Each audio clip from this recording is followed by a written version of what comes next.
السلام عليكم، ايه الاخبار؟ عامل ايه؟ وعليكم السلام ورحمة الله وبركاته. بخير الحمد لله، وما أنت؟ انا الحمد لله بخير. الحمد لله، هذا هو المهم.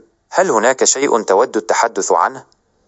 كنت عايز اسالك، انا كمواطن مصري او مواطن عربي، ايه اكتر 5 حاجات او 5 صعوبات بقابلها في المانيا؟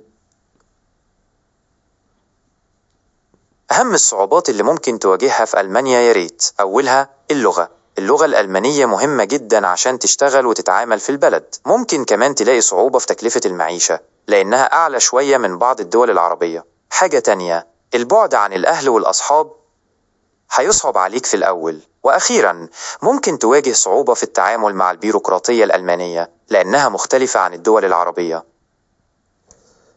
طيب، هل تعتقد ان في عنصرية في المانيا تجاه العرب؟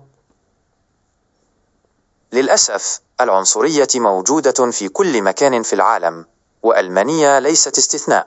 ممكن تواجه بعض المواقف المزعجة بسبب لونك أو أصولك العربية، بس لازم تعرف إن ألمانيا عندها قوانين صارمة ضد العنصرية، وممكن تشتكي لو حصل أي موقف زي ده. لكن من ناحية تانية، ألمانيا بلد منفتح ومتطور، وهتلاقي ناس كتير طيبين ومحترمين. المهم إنك تثق بنفسك وتتعامل مع الناس باحترام، وهتلاقي إن أغلب الناس هتتعامل معاك بنفس الطريقة.